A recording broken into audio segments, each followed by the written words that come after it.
I'll continue with yesterday's lecture.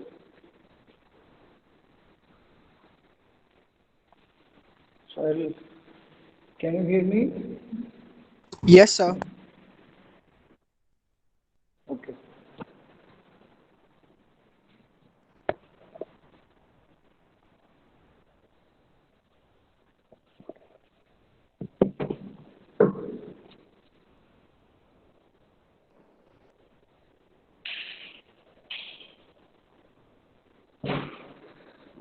So we were discussing prehension activities. So what is the prehension? So what is the definition? Grasping or taking hold of an object between any two surfaces is called prehension. Some may or may not be involved. There are two types of prehension: power grip, precision handling. Power grip is full hand prehension, precision is finger thumb prehension. Here, and power grip is a forceful act. Here, where all the fingers are flexed. When thumb is used, it acts as a stabilizer. So these are the points we discussed. I'll go through fast. And precision is skillful placement of the object. Skillful placement of the object between fingers or between fingers and thumb. Here palm is not involved. Yesterday we discussed the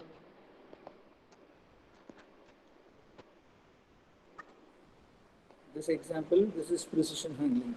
Here you see the palm is not involved. Only fingers and thumbs are involved. Differences we saw. There are four phases. First three phases called as dynamic phase, and last phase is called static phase. But in precision handling, there is no static phase. Only first three phases present. That is dynamic. So power grip we discussed, and there are types of power grip. Four types: cylindrical, spherical, hook, and lateral prehension. Cylindrical, spherical, hook, and lateral. So we were discussing cylindrical. So cylindrical, we discussed FDP is the main muscle. Here, FDP is the main muscle for cylindrical grip. Cylindrical grip, what example we discussed? It is Holding a phone. carrying the phone. This is cylindrical grip. Here FDP muscle is the main muscle we discussed. And FDS also assists the grip. If greater grip is required, then FDS is also playing a role. So FDP and FDS we discussed the attachment. So which is the major muscle? FDP is the major muscle. Clear? FDP or FDS? FDP, sir. FDP is the major muscle, and FDS it assists the FDP. So what is FDP? Where is FDP? This is FDP. Clear?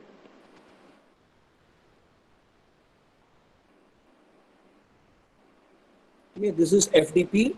This is the major muscle. You don't see this diagram. This diagram I have just taken for here. There is an avulsion. Okay.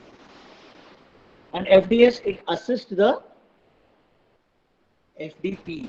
This we discussed yesterday. And most of us we think that the major muscle for hand grip is extrinsic muscles. Extrinsic muscle are FDP and FDS. But this is called extrinsic muscle. But intrinsic muscle also has an equal role. What are the intrinsic muscles? Thenar muscles, hypothenar, and lumbricals. Here, lumbrical, there are two types of lumbrical. Sorry, lumbricals and introitious. Here, these are the intrinsic muscles. What are the intrinsic muscles?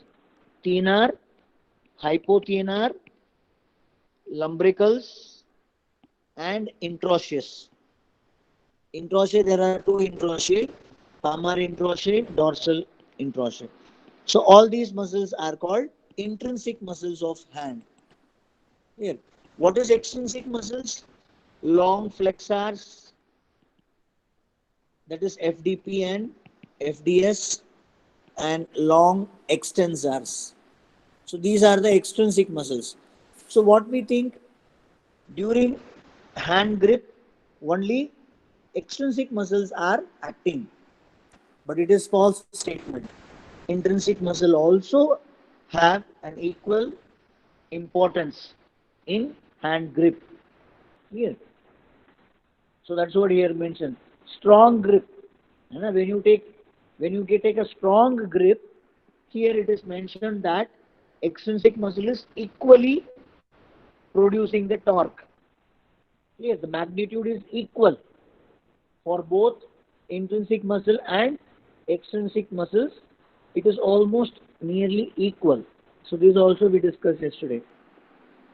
Clear? And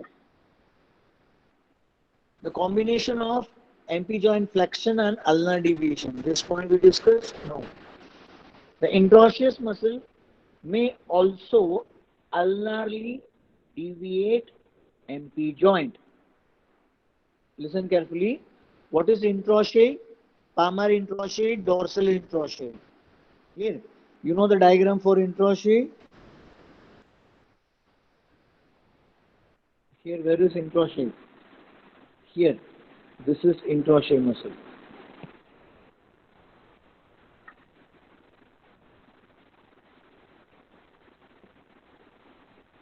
So who can tell the function of introitious?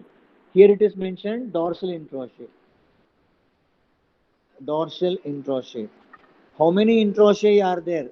Dorsal and palmar. Palmar introitious, dorsal introitious.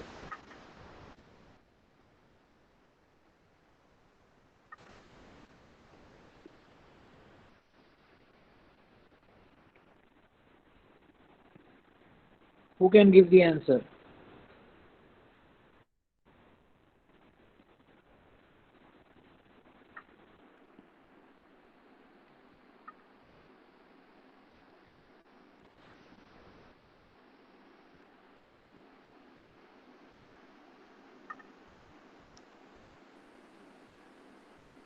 This is palmar introitious.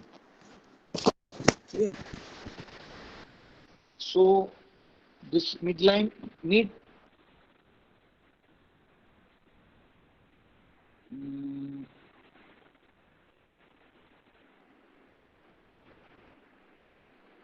palmar introitious. There is no image together. The dorsal introitious. Clear? So this is dorsal introitious. Dorsal introitious is present between web spaces. Clear? This is called web spaces. So what is the function of this palmar introitious and dorsal introitious? It adducts and abducts. Clear?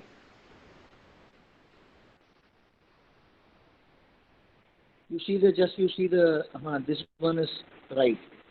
See, there are three palmar introitious. Clear? Three palmar introitious and four dorsal introitious are there. Clear? What is the function of palmar introitious? It adducts the fingers. Clear? It adducts the finger. I'll take the diagram 1 second.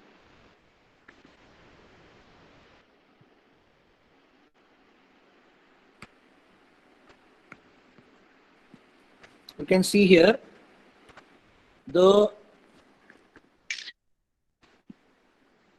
you see the diagram, adductor, palmar introitious, it adducts. Clear? Middle finger is taken as the reference. First diagram, adductor, first diagram you see. Middle finger is taken as the reference and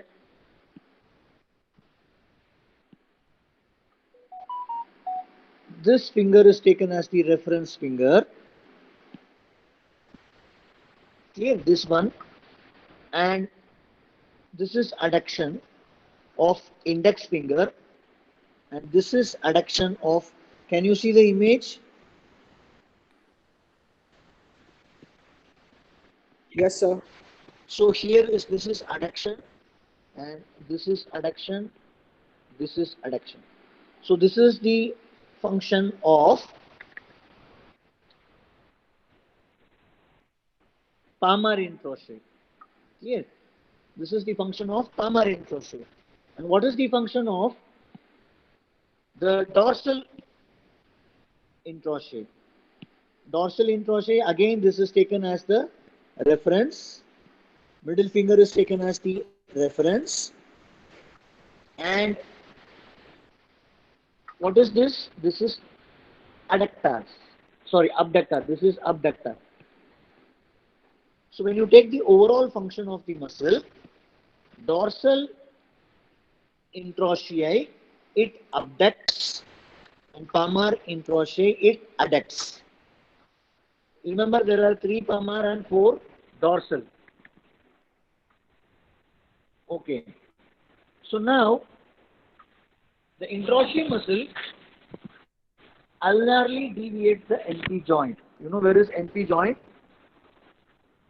To direct the distal phalanx of the finger towards the thumb. Don't confuse. You just note that the incrochet muscle ulnarly deviates the NP joint. The combination of NP joint flexion and ulnar deviation. So, one more point we already discussed. It also flexes the NP joint. Okay. The combination of, so we already discussed the incrochet muscle, what it does? It ulnarly deviates. Clear? And what is the other function of incrochet? It also flexes the NP joint. So what is the function, overall function? Overall function of the incrochet muscle is it flexes the NP joint and ulnarly deviate the NP joint. So this is the function of incrochet muscle. Clear? Ulnar deviation tends to produce, see, what we are studying the cylindrical grip. In cylindrical grip, when you hold the object in the hand, what happens? Intrinsic muscles, it flexes the NP joint and ulnarly deviate the NP joint. Okay, that is what we are studying. First we studied the extrinsic muscle, FDS and FDP is contributing. Second, we studied along with FDS, FDP, intrinsic muscle also contribute. Then we studied intrinsic muscle, what it does actually. It does the metacarpophalangeal joint flexion and ulnar deviation of NP joint. This is third point. Clear? So this ulnar deviation, it tends to produce ulnar subluxation force on NP joint. Okay, I have to explain this. Okay. See, this is metacarpal bone. 1, 2, 3, 4 and 5. This is thumb. Clear? 1, 2, 3, 4, 5. Clear? And this is proximal phalanx, middle phalanx, distal phalanx.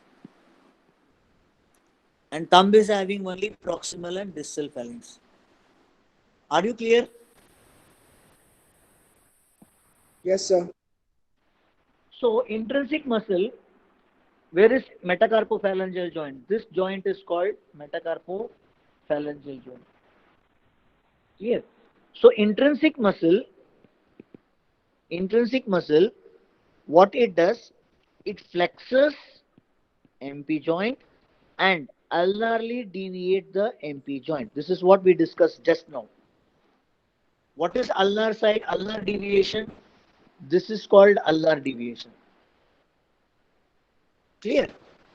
Ulnar deviation. This is ulnar, this is carpal bones, proximal row, distal row, and this one is, this is radius and this is ulnar. Clear? So the the intrinsic muscle, it flexes the metacarpophalangeal joint and ulnar deviate metacarpophalangeal joint. What is ulnar deviation of metacarpophalangeal joint?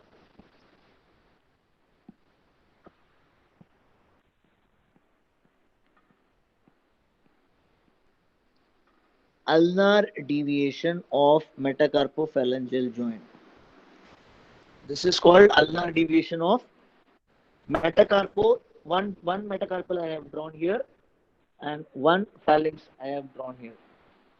Ulnar subluxation of metacarpophalangeal joint. This is ulnar subluxation. Clear? Or this is normal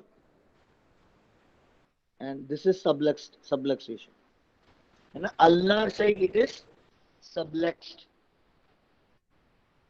Listen carefully. Ulnar deviation tends to produce ulnar subluxation force because intrinsic muscles are contracting. Because intrinsic muscles are contracting, the intrinsic muscle will produce the force in this direction. Clear? Which will result subluxation force. Which will result in subluxation force. Ulnar deviation we already discussed. Ulnar flexion, metacarpophalangeal flexion and metacarpophalangeal joint, ulnar deviation will occur. But this ulnar deviation force will produce ulnar subluxation. Ulnar deviation of metacarpophalangeal joint, ulnar deviation of metacarpophalangeal joint will produce ulnar subluxation force. Where? At MP joint. Clear? So where is MP joint? This is the MP joint. This joint is metacarpophalangeal joint. So this joint will have subluxation.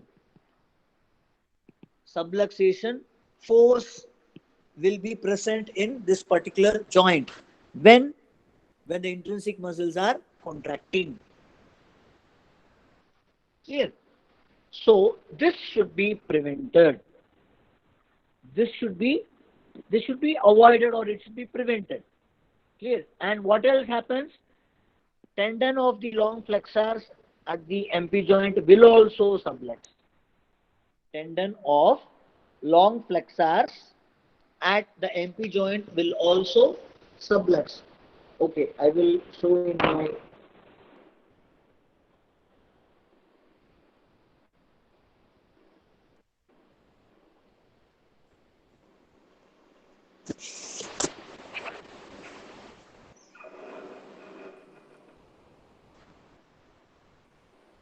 see, listen. Can you see me? Yes, Yes, sir. sir.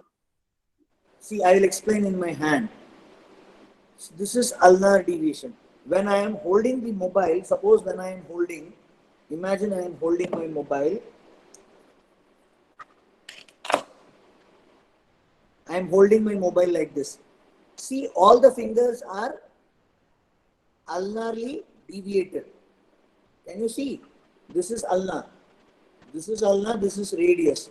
When I am holding the object, cylindrical object, when I am holding the cylindrical object,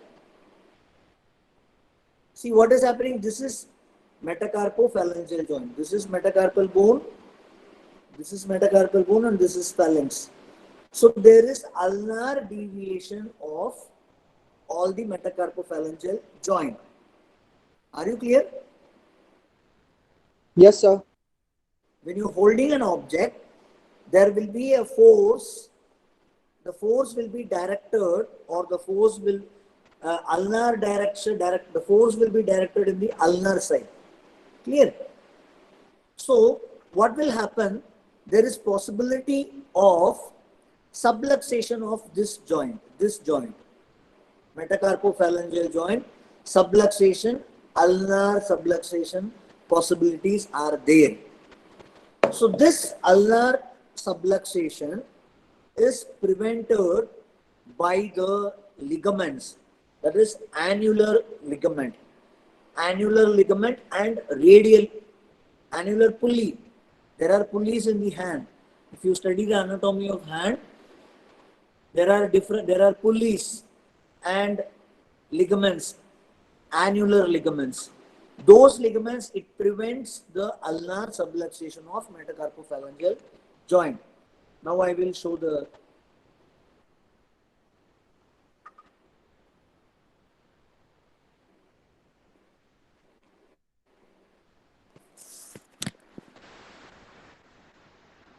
so what happened? The fingers will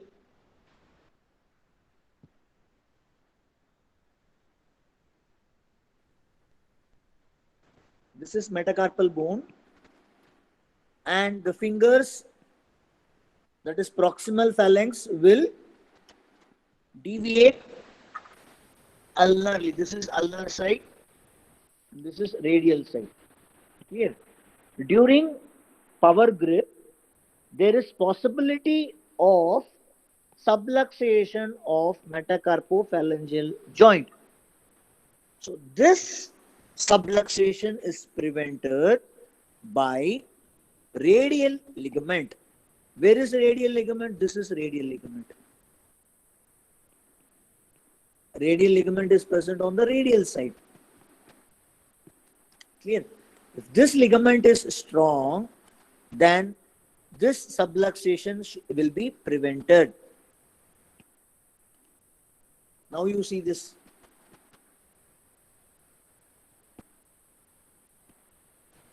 This ulnar deviation tends to produce ulnar subluxation force where?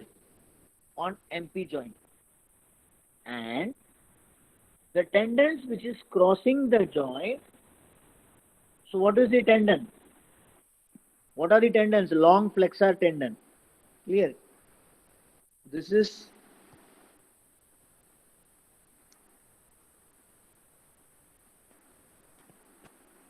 metacarpal, proximal phalanx, middle phalanx, distal phalanx. Clear? And the long tendon is crossing like this. Clear? One is FDP, and this is FDP and FDS. One tendon is FDP and other tendon is FDS.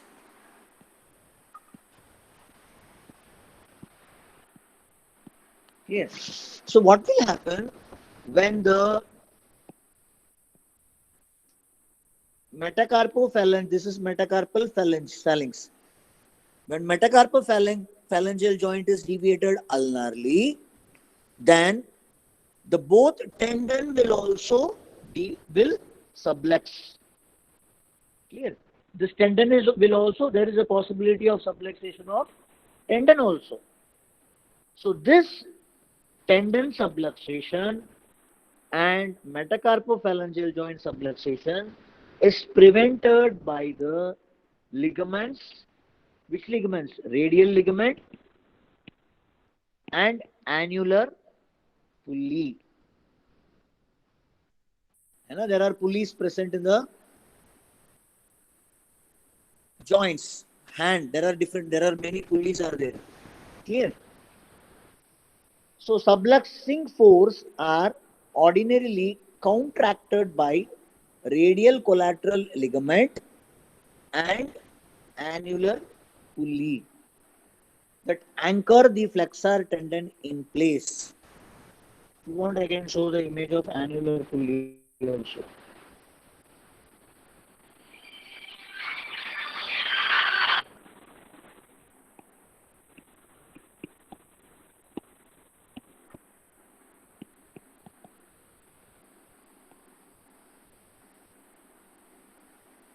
So these are the pulleys. There are different pulleys are there.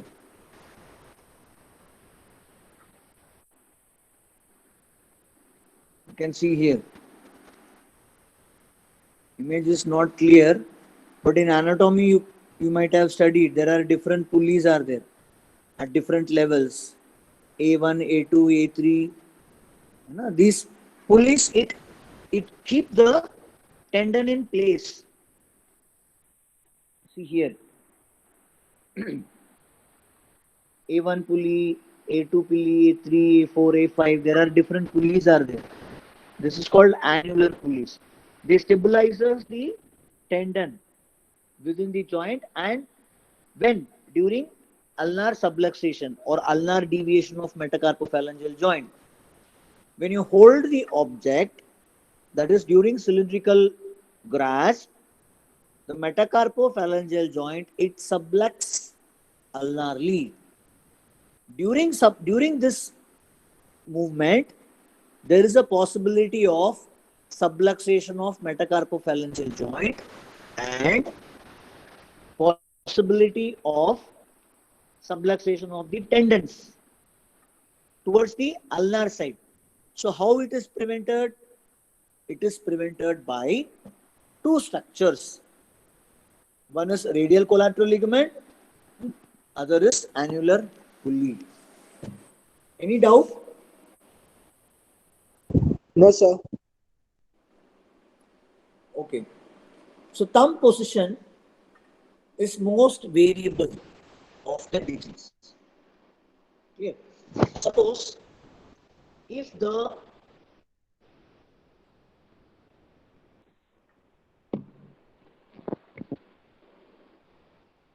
see if I am holding a small object, if I am holding a small object, here you see the position of thumb.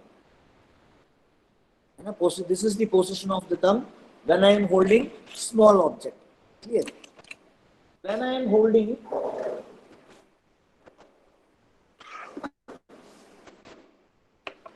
when I am holding the duster, clear? All the fingers are position is same, but the position of thumb is changing. Clear? So it depends on the size of the object. So during cylindrical grip, the fingers position it remains same, but the position of the thumb it varies. It depends on the size and shape of the object in the cylindrical grip.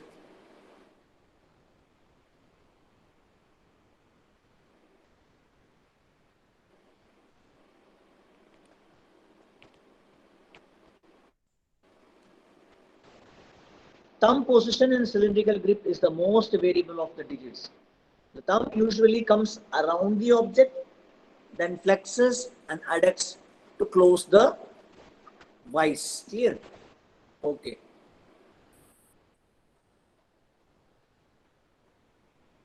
The activity of TNR muscles will vary with the width of the web space. If you are carrying a large object, then web space will be large. Clear? And if you are holding a small object, the web space will be less. You know what is web space? Yes? What is web space? Clear? This is web space. This is web space. So when you are carrying large object, the web space will be larger. When you are carrying small object, the web space will be small. Clear? So depending upon this width of the web space, clear, the activity of the TNR eminence is changed. Clear? So the activity of the activities of the TNR eminence, it varies according to the size of the object,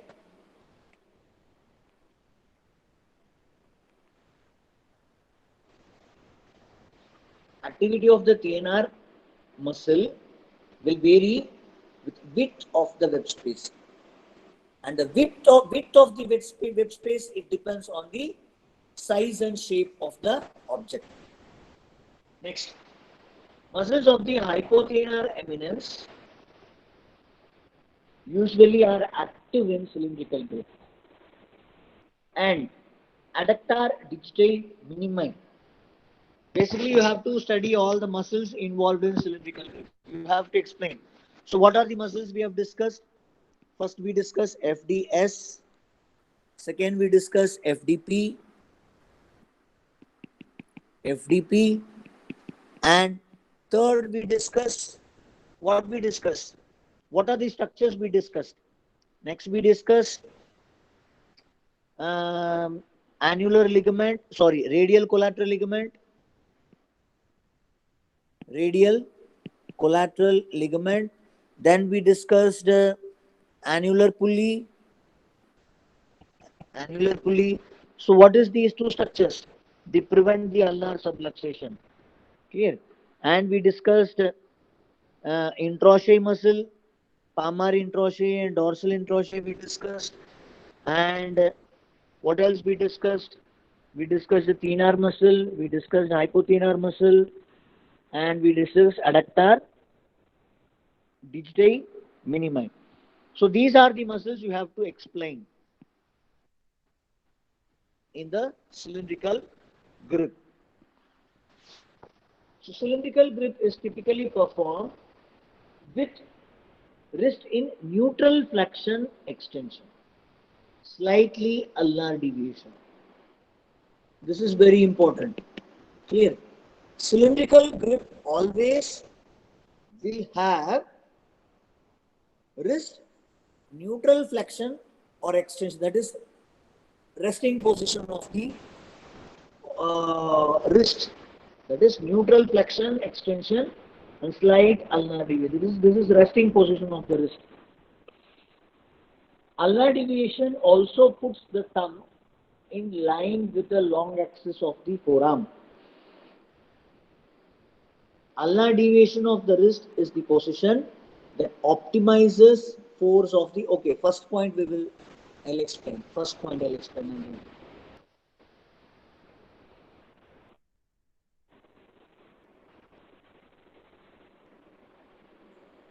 See, listen. When you are holding a cylindrical, that is during cylindrical grip, you see the wrist is in neutral. It is not in flexion, it is not in extension, it is neutral. Clear? And second, there is slight ulnar deviation. Slight ulnar deviation of the wrist will be there. So whenever you are having a cylindrical grip, wrist will be in neutral position and wrist will be in ulnar deviation. Here, 2 points you should remember. Wrist will be in neutral, that is neutral. It will be not will be in flexion or extension. It will be neutral position. Then it will be slightly ulnar deviated. Clear? So this is the position. Clear? And what is next point?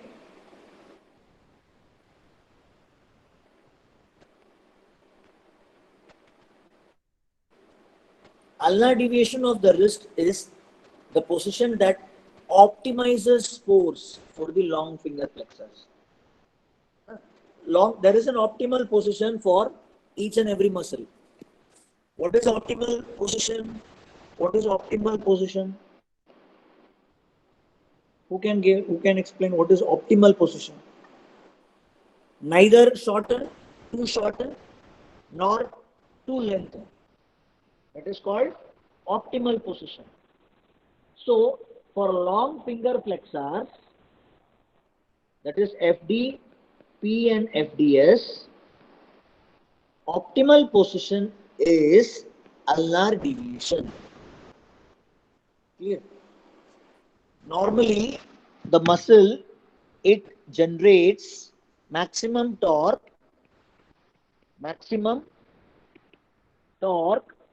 in maximum torque is achieved in optimal position. Clear? Maximum torque of any muscle is achieved in optimal position. So here FDS and FDP, optimal position. What is optimal position? Again I'll explain. Any muscle to produce maximum torque, it should not be in shortened position or it should not be in lengthened position. Both the position, the torque will not be maximum. The length of the muscle should be optimal. Why? Because in optimal position only maximum torque is generated. So here in this case, for FDS and FTP, what is optimal position? Optimal position is ulnar deviation. What ulnar deviation? Ulnar deviation of wrist is the optimal position for long finger flexors. Clear? So what we discussed in cylindrical grip, wrist will be in neutral position and wrist will be in slight ulnar deviated position. What is the necessary of ulnar deviation? In ulnar deviated position, the long finger flexors, it produces maximum torque. Heavier the object, wrist will deviate more ulnarly. Are you clear? Any doubt? No, sir.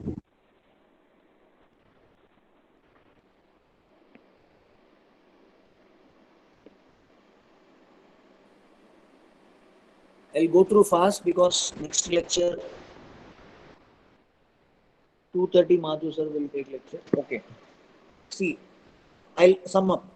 Cylindrical grip, FDP is major muscle, FDS is the assisting muscle. Second important point. Extrinsic muscle also functions, intrinsic muscle also functions during the hand grip, that is power grip. Magnitude is almost equal in strong grip. Clear? And what we discussed, the ulnar interossei muscle. Interossei muscle, it deviates the interossei muscle, it has two functions. One is it flexes the MP joint and it ulnarly deviate the MP joint. So during this, what will happen? There is a possibility of subluxation. Clear? There is a possibility of subluxation. So this subluxation is prevented by radial collateral ligament and annular pulley. Clear? And thumb position, it varies depending on the size of the object. And activity of TNR eminence, it depends on the web space. And the web space, it depends on the size of the object. And what are the other muscles we discussed? Hypothenar eminent muscles and TNR muscles. Clear?